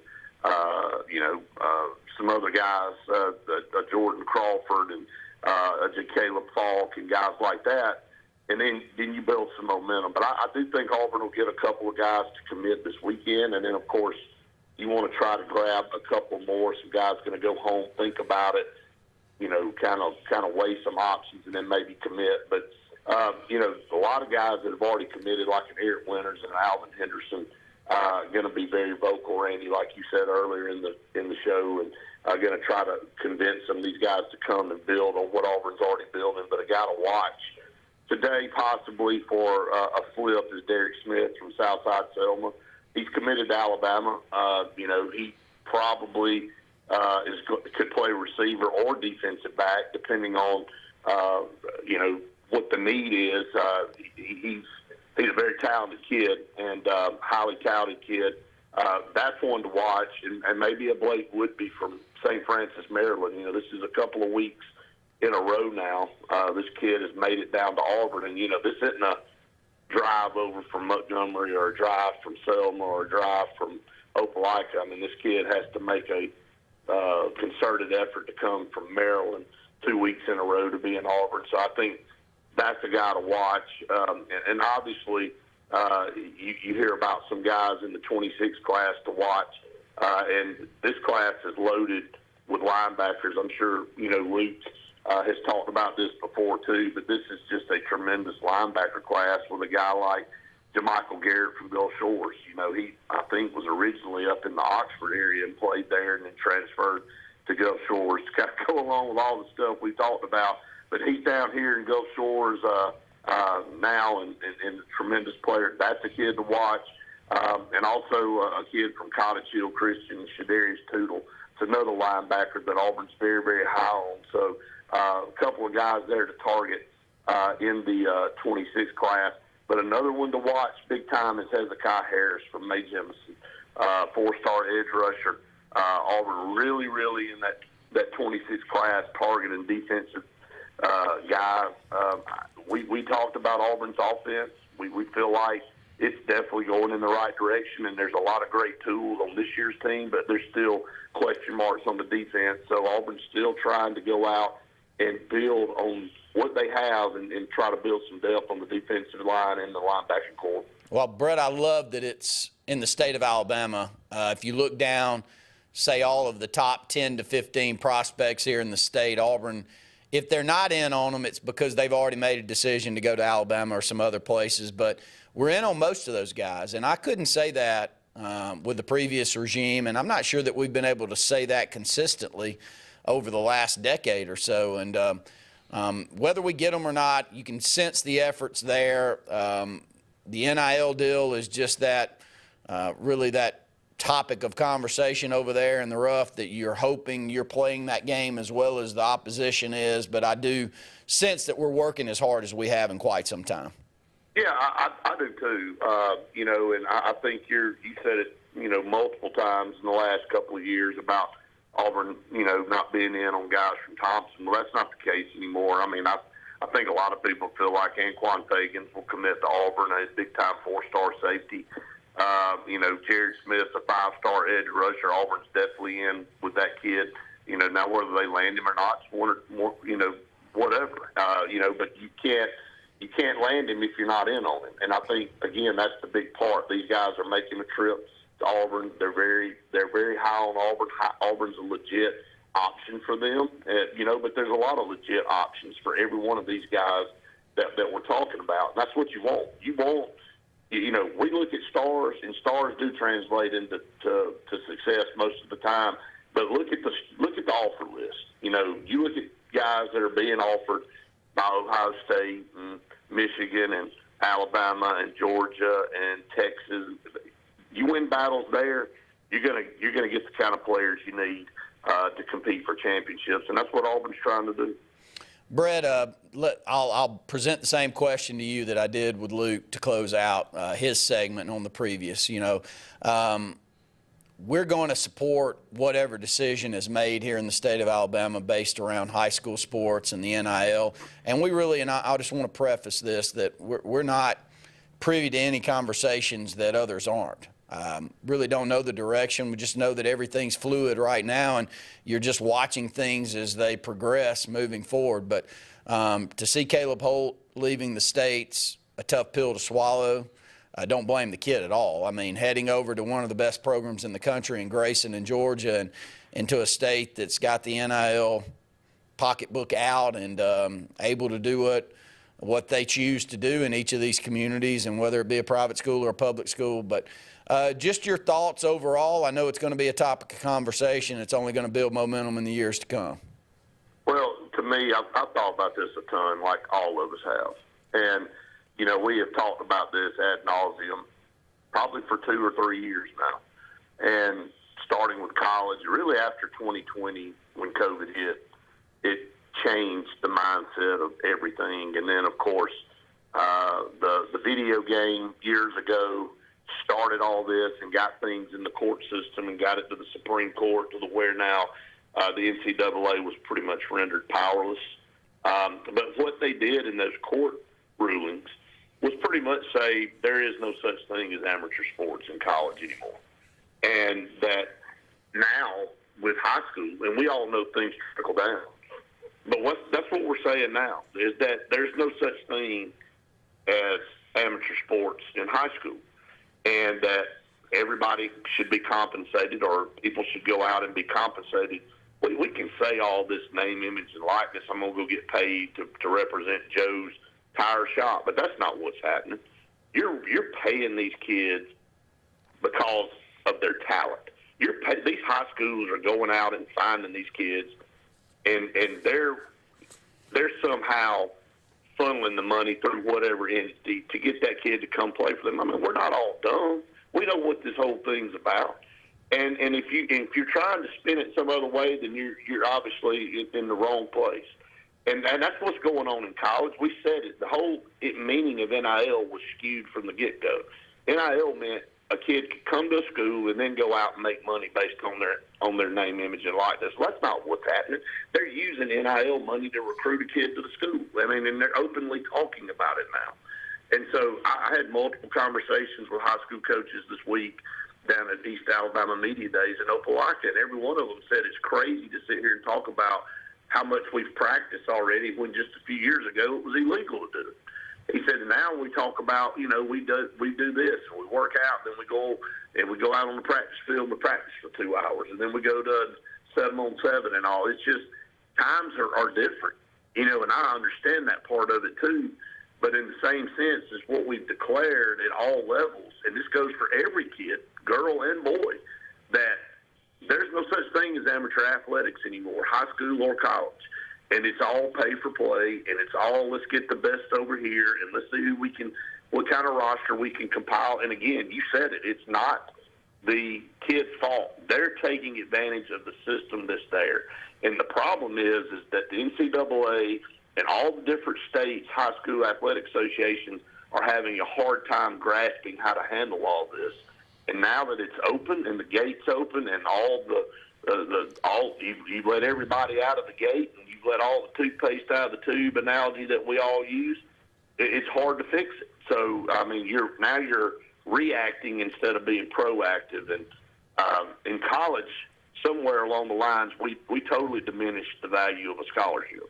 Well, I can say this as a parent that writes a check every semester for a kid that goes to Auburn. It's real money. I would like for somebody to come and tell me it's not real money, and it's a lot of money.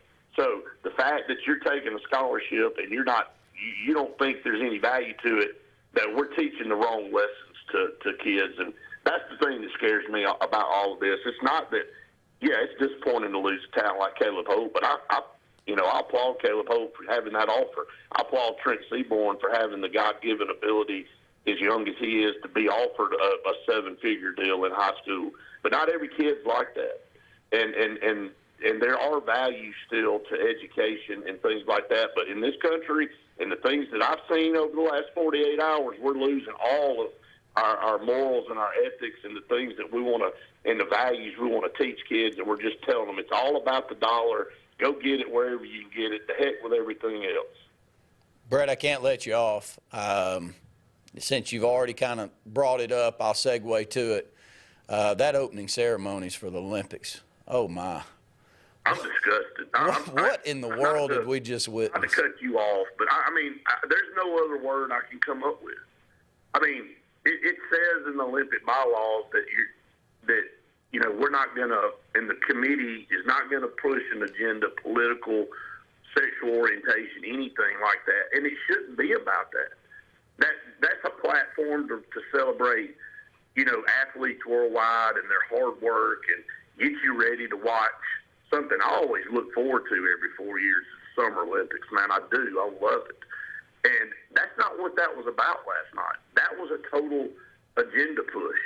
And I don't know, man. I have no words other than appalling, disgusting, and any other adjectives and adverbs that you can use to describe that. I mean, and a lot of us were in conversations last night together about it. And, I mean, if you really think that's what you want your kids to watch and all, then you and I are so far apart in our ideals and values that, there's nothing I can say or do to convince you otherwise. But that was disturbing. I'll just put it that way. I mean, kids part of the skit. I mean, kids right there beside individuals, let me see if I can say this. Well, with their junk hanging out. I mean, is that? I mean, really, there are kids a couple of feet from a transgender individual with his junk hanging out on the Olympic. Like, where have we gotten as a society for this to make any sense at all? And here's the thing that blows my mind more than anything. Emmanuel Macron, the president of France, tweets out, "This is France," with an exclamation mark, like he's extremely proud of what's going on. I mean, maybe he didn't know what was going to happen. Maybe he's okay with that. Maybe that is France. Well, if that's France, I don't want to be near France. And, not too many years ago, a lot of Americans died on beaches in France to save that country and all of Europe from a horrible regime, a Nazi regime. And they spilled their blood and they stormed those beaches to take over that occupied country, to give it back to France to do that. And, man, I'm telling you, 1945 seems like light years away, but it really is not. I mean, you look at it from that standpoint and how much things have changed and how disappointing, things are right now worldwide. And last night was sickening. I'm sorry. I agree with you. We'll let you go on that one, buddy, and look forward to next week. We got high school football coming up soon. I know you're excited about it. You covered it extensively this week. I think you had over 20 interviews this week that we'll post on our AHSAA platforms. And Benjamin Russell starts. I think this is year 25 for you, Brett. Is that right? I think it is. 25th year. About 5 years ago. Well, every year we look a little rougher on camera as well, but 25 years for you being play-by-play, and you'll start it with Benjamin Russell taking on Opelika here at the Sportplex. Would be a great matchup and an old-school rivalry that we're looking forward to. And, congratulations to you, though. I just thought about that. That's 25 years. I know you've enjoyed every minute.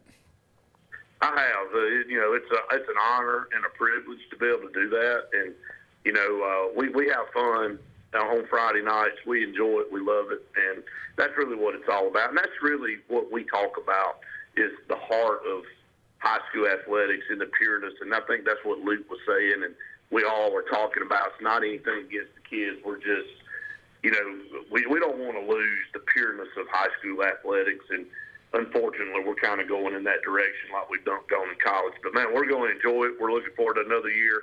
Opelika's got a great coach, and Coach Moore. I love talking to him. He comes over from Hartsville. I think he's going to do really good things at Opelika. He's excited about the renewal of the rivalry between us and them. And, what a great way to kick off the high school season. Looking forward to it, Brett. Be safe. See you soon. All right, guys. Thank you. Take another break here on the Saturday Sports Countdown. Hi, this is Brian Bice with Bice Motors. With our all-star lineup of Dodge trucks, Jeep, SUVs, and Chrysler cars, we offer the area team dedicated to making your next vehicle purchase a positive experience. Our sales team offers competitive pricing, and we back up all sales with a service department second to none. Bice Motors also offers the area's best selection of pre-owned vehicles. Visit Bice Motors at 2133 Cherokee Road in Alexander City. Guaranteed lowest price. Buy it at Bice Motors. If you're tired of the same old and you're hungry for something really good, then it's time to go to JR's Sports Bar and Grill. JR's has the best fingers and wings around, and their menu is loaded with appetizers, burgers, salads, and so much more. Follow JR's on their Facebook to keep up with their live music events and drink specials. And if after a long day you just want to stay in, remember JR's delivers. Call in your order at 256-329-2328. JR Sports Bar and Grill, 145 Alabama Street in Alexander City. Inspired by the bold bison, Southern Union students blaze new trails every single day. They press forward knowing their SU education will lead them to success. Affordable, accessible, and locally unparalleled. Whether you're transitioning to a university or launching straight into a lucrative career, a degree from SU SEC can help you blaze your path. 3 locations, dedicated faculty and staff, endless possibilities. It's all waiting for you at Southern Union. It's time to venture forward. Register today. Lee Apparel is your go-to vendor for screen printed and embroidered apparel and promotional products. We print and embroider free custom-made graphics or outsourced designs on everything from t-shirts, headwear, corporate wear, team sportswear, high-end safety apparel, and promotional products. At Lee Apparel, you can always expect quick turnaround time, competitive pricing, friendly customer service, and free in-hands delivery on all orders. Visit us at leeapparel.com to get started. There's only one clear choice in the Lake Martin area for plumbing, heating, and air. That's All Clear Plumbing and Air. Our professionally trained technicians offer full service repair and installation on all major brands. From drips to water heaters, thermostats to entire air conditioning and heating systems, and everything in between. Our fast, reliable, and guaranteed top-notch customer service will keep you informed and up to speed through the entire process. Call us today or look for us on Facebook and Instagram at All Clear Plumbing and Air, 256-496-2056. License number 19172. Are you ready to save big on a new Chevrolet? Make your way to Glenn Smith Chevrolet for the Chevy Summer Drive. Choose America's #1 compact SUV, the Chevy Equinox, discounted up to $6,000 off. Or powerful full-size Chevy Silverados are up to $14,750 off. And fuel-efficient Chevy Malibus up to $5,750 off. Make your way to Glenn Smith Chevrolet. Get ready to smile.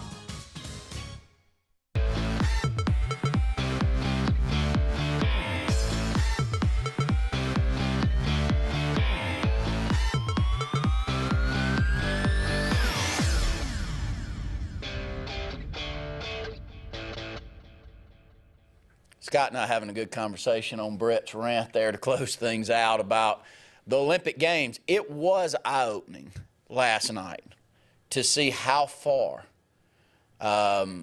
public displays of nudity, pedophilia, turn this thing however you want, and how somehow politically we can get this back to a black and white conversation is the wildest thing in the world to me. And Scott and I like to have these conversations. We do it whether there's an Olympic Games that's got transgender drags out there anyway. We kind of enjoy these conversations, and we don't agree with each other, I would say, most of the time. But at the end of the day, some of the things he says, I'll take back and go, you know, I was wrong about that. And I'm sure some of the things I've said, you've gone back and said, you know what, I rethink what he talked about on that. So, but last night, somehow, any conversation around anything other than what you witnessed with a kid right there. And so what I saw with my own two eyes is a male transgender drag, highly sexualized. Whatever as highly sexually charged as you can get, with his junk hanging out beside like a sub 10-year-old child over here that's also in the skit. And how that is Democrat to Republican makes no sense at all to me that we've gotten to this stage.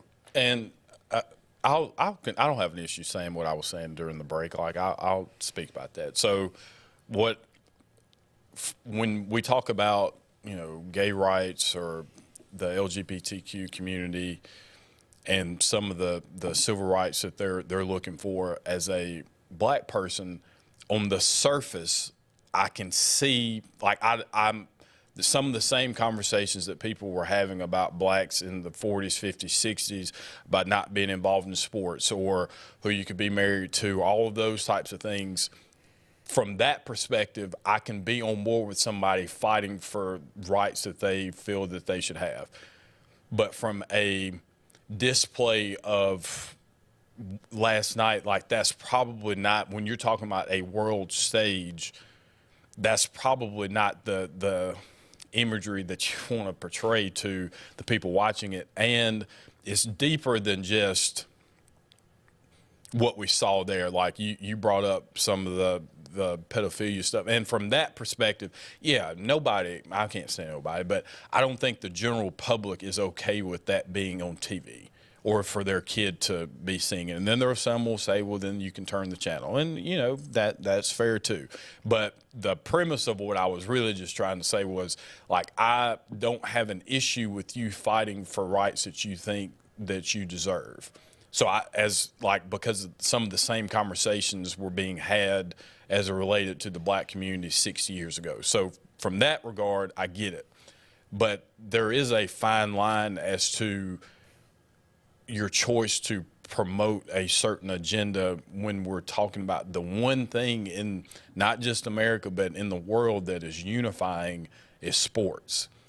So when you interject, and the politics and sports have always been correlated or synonymous with each other. Like, you've seen it happen, and you've seen people on the Olympic stage, whether it be somebody holding up a fit. Like, so there are things that happen. Like, if you have that platform, obviously that's a good place to use it. But to hijack, I guess, what should be something that is reflective of your country and it's supposed to be a proud moment, when you do something like that, now it appears that by participating in the Olympics that you're okay with that, or if you're a part of it. So that's where it becomes an issue. Now you're projecting your opinion of something on me, which we all do that to a certain extent. But in that environment, I could see where, just from a business standpoint, why would you want to do that? Because we saw what has happened with some of your big advertisers, whether it be somebody like a Bud Light, like the economic downturn that happens immediately when you do that. So you're alienating a certain group of people who are going to sports. So now I can guarantee there are people who are not watching the Olympics moving forward now, or at least this Olympics, like they're not going to support it. So now you just lost viewership, which means you're going to lose advertising dollars. So just from a pure business standpoint, it probably wasn't the smartest thing to do. First off, you know, I agree with you on the black and white deal in the 50s and 60s. I don't have to go into a 10-minute rant on why I agree with you, but I agree with you. Secondly, you care if do you have any issue with gay people? No, it doesn't. Zero. Whatever zero is, I have no worry whatsoever. Family members, all of the above. You do you. Don't bother me at all. You can get into a religion conversation on that. I'm not choosing to have that conversation. Others can make that fight. I'm not going to jump down that. I have no problem. But where did sexualized drag get into the conversation? I don't know. Where did sexualized drag coming into schools in front of 5, 6, 7-year-old kids became part? Where are parades where there are naked drag people up and down the streets in front of kids become part of that conversation? That's where I have Like, where have we gotten to the point where that's, to me, I don't, again, black and white issues, 50s, 60s, it was horrendous. The fight, the civil rights aspect of that, I'm 110% behind with that. Gay rights, absolutely 110% behind that. Choose, you know, one of my favorite, most outspoken, what do they call them now? Really liberal thinkers. I mean, he's not necessarily a liberal, but he's a professor, Douglas Murray. He's a gay man. But he's a conservative gay man that is on all kinds of platforms giving his take on where this is going. And it's no longer, that's not where we are. That's not what we saw last night, Scott. What we saw last night was complete and total disgrace. And I think that it hurts the cause. I think it hurts the fight. Maybe I'm wrong. And I'm hearing from you that you get where they're coming from, but is there not? I want to preface. I want to make sure, like, I'm with you. I had somebody explain it to me one day, and I've kind of taken this notion with a lot of things. Is, you know, I don't care what anybody does from a personal standpoint as long as it doesn't require me to pay for it. So I'm okay with whatever you want to do. And like when it was put to me that way, like as long as I don't have to pay for it, I'm okay. I'm generally along with those lines. Last night, I don't think is a reflection of.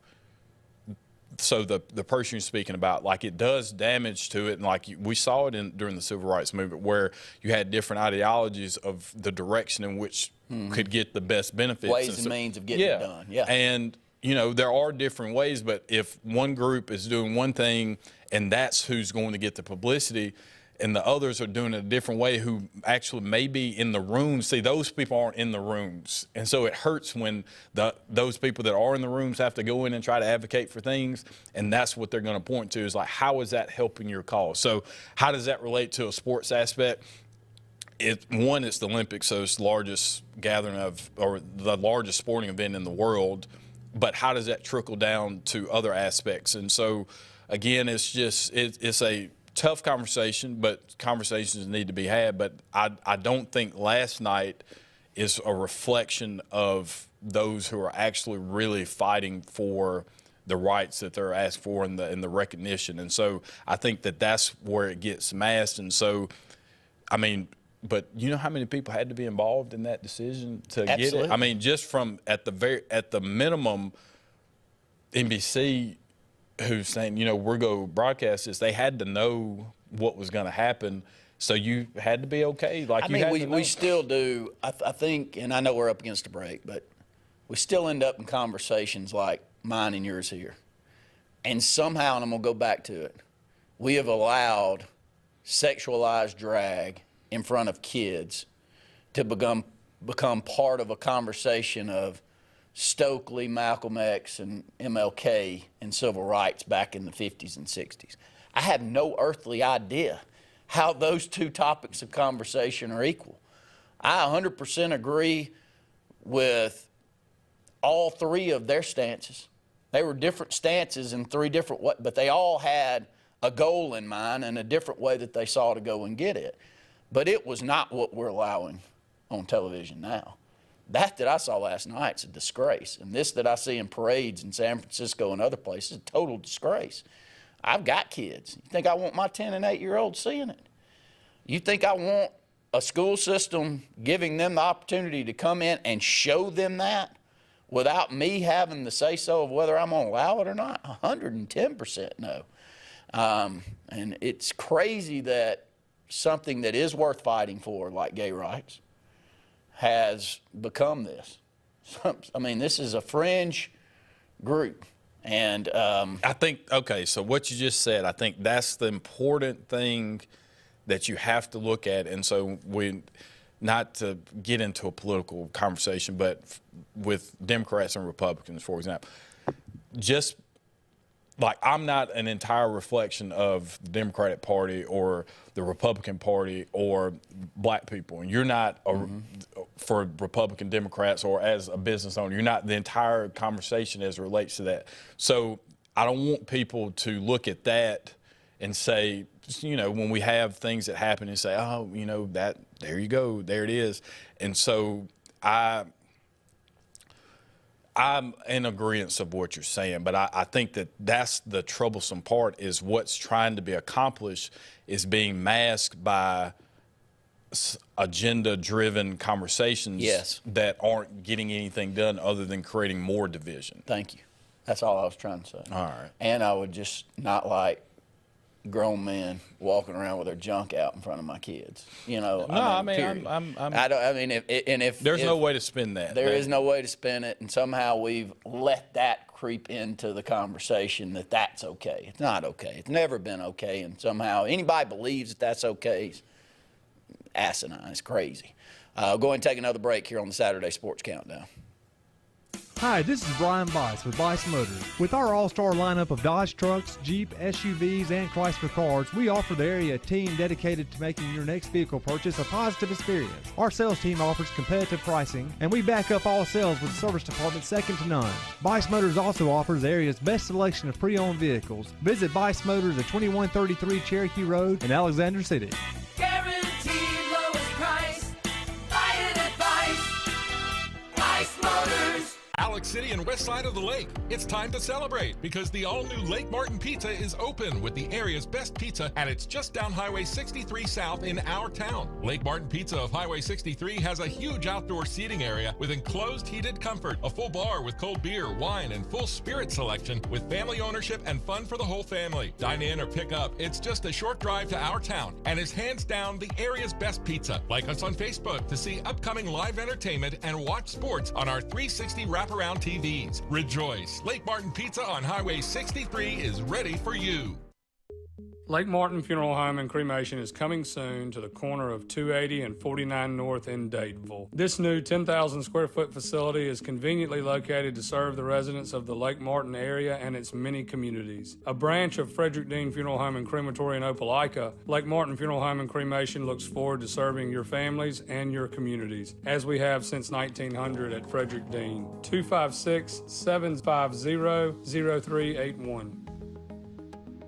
Planting season is here, and the Potting Shed Garden Center is happy to give you professional landscaping advice when it comes to planting your shrubs and trees. Auburn's best kept secret will have it all this fall. Mums, pansies, pumpkins, and much more. All an array of colors and sizes, along with beautiful pots and containers, indoor plants, and a great selection of other gardening gifts. It's all at the Potting Shed Garden Shop, where natural elements reign supreme. Located on the corner of Moore's Mill and Society Hill Road in Auburn.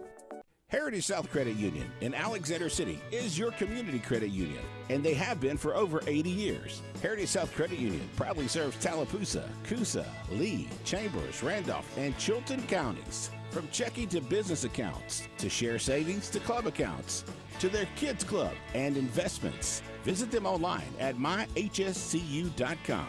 Heritage South Credit Union, your community credit union for 80 years. Federally insured by NCUA. Hi, this is Andrew McGreer at Dunning Roofing. At Dunning Roofing, we specialize in high-quality, premium roofs. We don't build roofs that just meet code requirements. We build quality roofs with premium materials that significantly exceed our competitors' warranties. We put money on your roof, not in our pockets. If you're looking for a top-quality roof, call Dunning Roofing today for your free quote at 256-307-7601 or visit us at DunningRoofingAL.com for more information.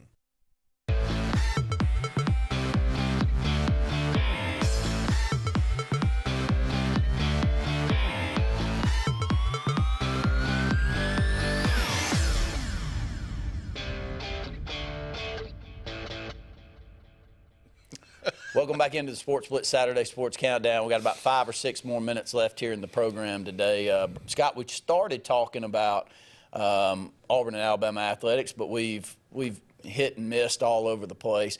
With the Olympics coming through, look, we saw what all happened last night. But I enjoyed the Olympics. I'm not going to let a few that made decisions on some kind of opening ceremony keep me away from watching. Which events do you like the most? I want to start with one. I've always liked gymnastics.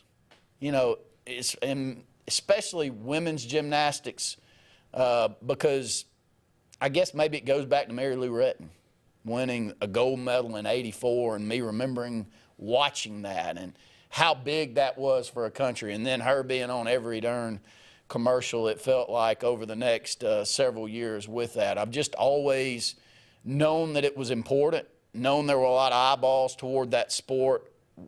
I've gotten into the Simone Biles. Have you watched the documentary? I haven't watched the documentary. Really good.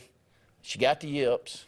Just tonight, I don't want to give too much away, but she mentally, as she's flipping, gets the yips in the air, and she really it's taken her forever to get back. But she's one of the greatest athletes we've ever produced here in this country, so I'll be cheering for her and cheering for everybody else that's part of that. I started with that, and then I'll just get your feel. Which parts of the summer games do you enjoy the most? The track and field events, especially the 100 meters like that's it for me.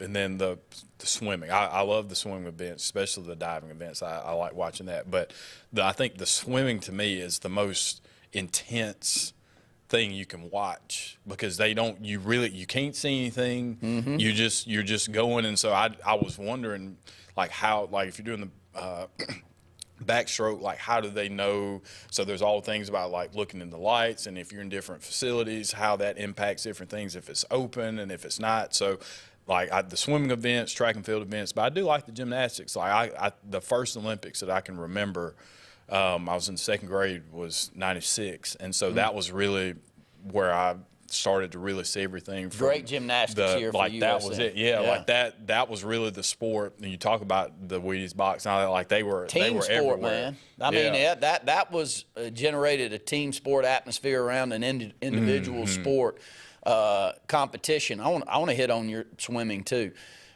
Michael Phelps and that fingertip win that he had, and every motion has to have a goal in mind to win as closely as some of these have been. And, I had this conversation with my wife this week. My daughter's got a really good friend of hers is a very good soccer player with her, but she's also into gymnastics. And she's getting to a level now where she's got to decide whether she's going to commit or not. And she's young, very young. So, but you can watch her and tell she's a great athlete. Like, she could be successful in whatever she chooses to do. But I was telling her, swimming and gymnastics, you have to commit your life to that. It's not, you've got to dedicate 5, 6 multi-hour days a week to even be semi-competitive in those two sports. And I don't know, I love committing and working and stuff, but I don't know how to ever want to commit that much to one thing. But that's the only way you can be successful in those two sports, guys. Yeah, and I mean, we see it all the time. I mean, even that '96 team, or even most Olympics teams, like, these people are teenagers. Like, they're not even in college yet. I mean, like, so if you're 16, 17 years old, imagine the amount of time that you've had to put in, even just from that level. Like, if you're the best in the world at 17 and you're going against, I know you age out in some of the events as it relates to that, of how far you want to go, but still, like, it's intense. And so I applaud anybody. So again, that's what this should be about, is like the amount of time that somebody put into their craft to be able to represent and what a country. Human can do. Yeah. The Bolts of the world, and running the 100 meter and the 200, and watching him really loaf in the last 10 to 15 yards and win gold medals. It's astounding how great athletes some can be. And let's go over to basketball. Talking about the work ethic that goes in, two sports I love the most, or two of them that I love the most, soccer and basketball. And soccer, we've really never been in the mix. And many may say, well, why in the world can the U.S., with all of the, all the athletes that we have and all the care that we have in our sports, not get to the level that they get in some of these other countries? Just because in these other countries, the Lionel Messis move away from their home in Argentina to move to Spain at 12 years old. And from 12 years old on, they're in a training academy where they've already seen talent is the reason he's there at 12, moving all the way over from Argentina. And then they're creating or building on that talent by putting them in a training facility. And we don't do that, not to that level. And then basketball. Watch the NBA draft. And you'd have never convinced me 20 years ago there'd be this many Europeans making as much of a splash. But what do? They do the same concept. You commit. You learn how to play the sport. You put hours upon hours upon hours in getting better and better, and sometimes you're able to overcome. You can have the Giannis's of the world where you are as good an athlete as anybody in the world. Or you can have the jokers of the world where you're not a natural athlete, but you know how to play sport, and you have trained yourself. So that's also something I love about the Olympics, to see the movement, because, you know, we're no longer the greatest basketball, you know, country in the world like we were with the Dream Team. I mean, we're one of them, but we could lose this one just as easily as we win it, Scott. Which is what, though, that 92 team specifically, 96 was good too, but from a global brand, that changed the entire perception. Now, if you look at the top players in the league and the players that are getting drafted, never seen this many European players ever, and they're the best. They're the best. We're up against the end of the show. I want to appreciate all of you for tuning in. For Scott Hardy, I'm Randy Lee saying thanks for tuning in to the Saturday Sports Countdown.